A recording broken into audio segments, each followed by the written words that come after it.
Vous écoutez Culture Champ, le podcast qui parle culture, celle d'un secteur clé qui nous fait vivre. Je parle ici d'agriculture. Aujourd'hui, on va parler de réchauffement. Ce mot ne fait en théorie pas partie du vocabulaire agricole, mais il est impossible de l'ignorer tant il est synonyme de bouleversement. Il rime avec un autre, dérèglement. Pluies diluviennes, vagues de sécheresse, prolifération des ravageurs, chaque saison offre désormais son lot d'aléas qui pèsent sur la quantité et la qualité des récoltes. Mais pas seulement.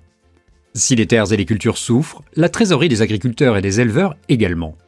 Ainsi, par exemple, faute de pouvoir produire suffisamment de fourrage, ces derniers sont obligés d'en acheter et d'en supporter le coût. L'automne est une période propice pour faire le bilan économique des récoltes et préparer au mieux la nouvelle saison. Et en 2020, le compte n'y est pas.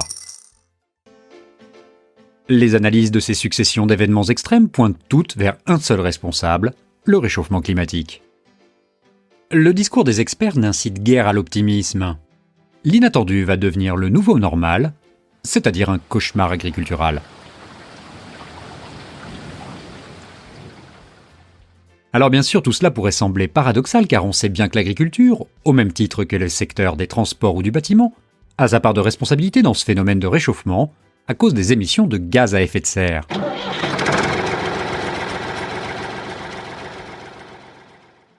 Pointer du doigt nos amis les agriculteurs serait pourtant une grave erreur.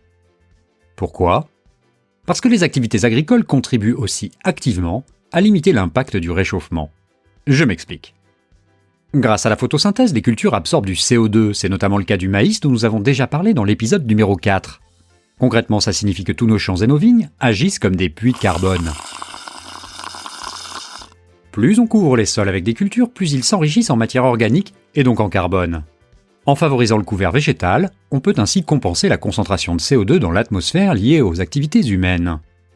C'est par exemple le cas quand on développe les haies en bordure des champs, qu'on évite de laisser les sols nus, ou qu'on allonge la durée de pâturage dans les prairies. L'agriculture contribue également à la production d'énergie renouvelable. Comment ? Grâce par exemple à la méthanisation agricole qui permet d'obtenir du biogaz à partir de la dégradation contrôlée des matières organiques. Le biogaz, composé à 60% de méthane et à 40% de gaz carbonique, sert ensuite pour la production de chaleur, d'eau chaude ou encore d'électricité. Conscients des enjeux pour eux-mêmes et pour la société, les agriculteurs se modernisent et font évoluer leurs pratiques.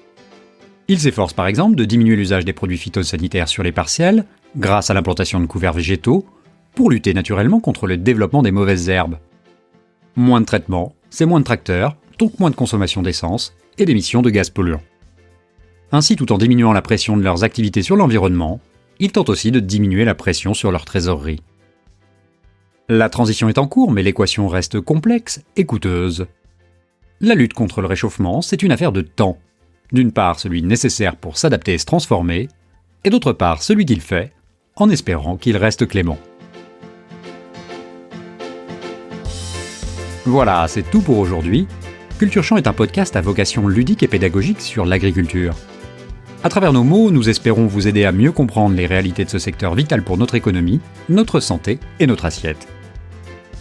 Aussi, si vous aimez les contenus de nos épisodes, n'hésitez pas à les partager autour de vous. À très bientôt pour un nouveau mot.